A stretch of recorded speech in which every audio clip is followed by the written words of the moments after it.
आपने अज़दुद्दीन ओवैसी की वो वाली वीडियो देखी है जिसमें वो रजत शर्मा के इंडिया टीवी के आपकी अदालत वाले शो में जाते हैं और लालू यादव के फ़ोन कॉल वाला किस्सा सुनाते हैं? अगर आपने वो वीडियो नहीं देखी है तो चलिए आपको सबसे पहले वो किस्सा ही बता देते हैं।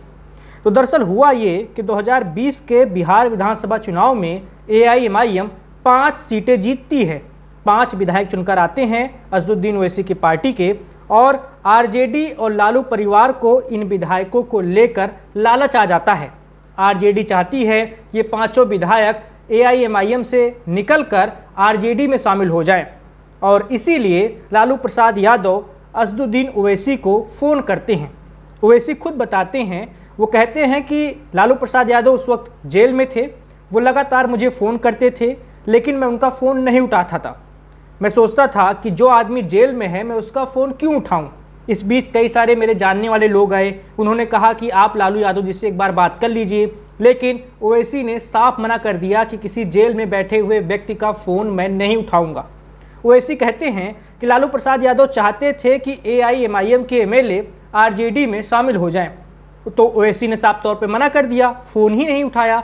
लेकिन फिर बाद में RJD वालों ने जोड़ तोड़ करके कैसे भी प्रलोभन, लालच देकर या और कुछ ऑफर देकर AIMIM के 5 में से 4 विधायकों को तोड़ लिया। तो जो 5 विधायक 2020 में जीते थे उसमें से 4 विधायक शामिल हो गए RJD में। तेजस्वी यादव ने सदस्यता दिलाई और साथ में फोटो वोटो भी खिंचवाई थी इन चारों विधायकों ने तेजस्वी यादव के साथ, जो आप अभी देख पा रहे होंगे स्क्रीन पर। तो AIMIM के लिए बड़ा झटका था कि भाई इतनी मेहनत से 2020 के चुनाव में इतनी मेहनत की गई AIMIM के द्वारा, ओवैसी के द्वारा, और 5 विधायक चुनकर आए, और उन 5 विधायकों में से 4 विधायक RJD लेकर उड़ गई। तो उस वजह से AIMIM बहुत ज़्यादा खफा थी RJD से। ओवैसी खुद बहुत ज़्यादा गुस्सा थे तेजस्वी यादव से, लालू परिवार से, लालू यादव से। लेकिन जब 2025 का बिहार विधानसभा चुनाव नज़दीक आया तो ओवैसी ने बड़ा दिल दिखाते हुए एक कोशिश की कि पुरानी बातों को भूलकर RJD से समझौता कर लिया जाए। AIMIM की ओर से ऑफर दिया गया, चिट्ठी लिखी गई कि RJD वाले AIMIM को महागठबंधन में शामिल कर लें। इससे होगा ये कि अगर AIMIM महागठबंधन में शामिल हो जाएगी तो बिहार के मुस्लिम मतदाता बटेंगे नहीं, वो एकजुट होकर विपक्ष के महागठबंधन को वोट देंगे। लेकिन RJD ने साफ मना कर दिया। उसने कहा कि AIMIM की महागठबंधन में एंट्री बिल्कुल नहीं हो सकती। तो पहले तो 4 विधायकों को तोड़ा, फिर इस चुनाव में जब AIMIM ने कोशिश की कि हम गठबंधन में ही शामिल हो जाएं तो उस गठबंधन से इनकार कर दिया। तो अब अज़दुद्दीन ओवैसी ने एक तरीके से ललकारते हुए कहा है कि 4 विधायक तो आप हमारे लेकर उड़ गए, आप यानी लालू यादव, 4 विधायक तो RJD वाले AIMIM के लेकर उड़ गए, लेकिन इस बार हम 24 लाएंगे। उनका कहना था कि इस बार हम 24 विधायक चुनकर लाएंगे। तो ओवैसी ने एक तरीके से ललकार दिया है RJD को, और उनकी इस ललकार की वजह से RJD खेमे में काफ़ी हलचल दिखाई पड़ रही है, क्योंकि सीमांचल की लड़ाई जैसे पिछली बार बहुत ज़्यादा महत्वपूर्ण थी, इस बार भी बहुत ज़्यादा महत्वपूर्ण है। सीमांचल की जो 24 सीटें हैं, इन 24 सीटों पर पिछली बार बहुत ज़्यादा खराब प्रदर्शन रहा था विपक्षी महागठबंधन का, और उसी वजह से 2020 के चुनाव में जो RJD वाला गठबंधन था, बहुमत से जो थोड़ा सा दूर हो गया था, वो दूरी हुई थी सिर्फ व सिर्फ सीमांचल की वजह से। अगर सीमांचल में अच्छा प्रदर्शन RJD का हो जाता तो दूरियां पट जाती, वो दूरियां कम हो जाती।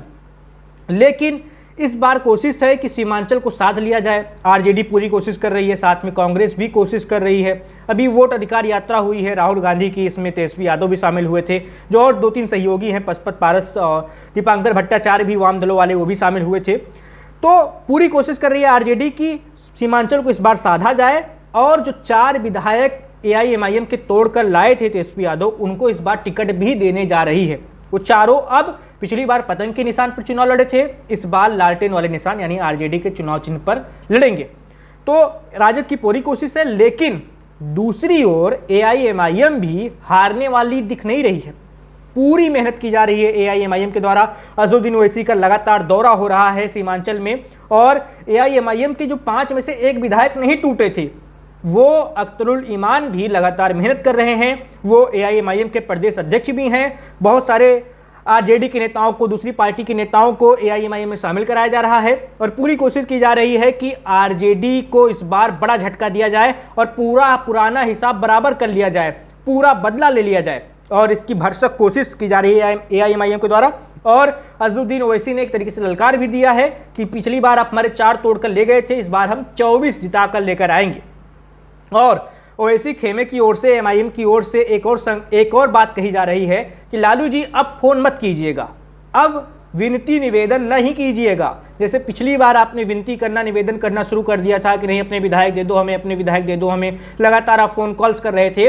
अब अगर ऐसी स्थिति बनती है तो इस बार विनती और निवेदन नहीं कीजिएगा। तो ऐसा बिहार के एआईएमआईएम के जो लोग हैं वो कह रहे हैं आरजेडी से कि जो हुआ वो हुआ, आपने हमारे विधायक तोड़े, आपने हमें गठबंधन में लेने से इनकार कर दिया, आपने हमारी लगातार बेइज्जती की, बीजेपी की बी टीम कहा, वोट कटुआ पार्टी कहा, हैदराबादी पार्टी कहा, तमाम चीजें कही, भरा बुरा भला जो भी कहना था आपको, आपने सब कुछ कहा। लेकिन अब बस इस बार हम आपको अपनी ताकत दिखा देंगे, यानी एआईएमआईएम के लोगों को कहना है कि इस बार हम अपनी ताकत दिखाएंगे। 4 तोड़कर लेकर गए थे, इस बार 24 जिताकर लेकर आएंगे और आरजेडी को मुंह तोड़ जवाब देंगे।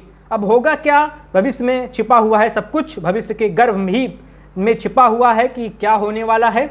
लेकिन इतना तो तय है कि एआईएमआईएम बहुत कड़ी टक्कर देने जा रही है आरजेडी को और बहुत बड़ा नुकसान करने जा रही है आरजेडी का सीमांचल में, क्योंकि मुस्लिमों का एक बड़ा वर्ग जैसे पिछली बार एआईएमआईएम के साथ गया था, इस बार भी ओवैसी के साथ जा सकता है और पतंग वाले निशान पर बटन दबा सकता है।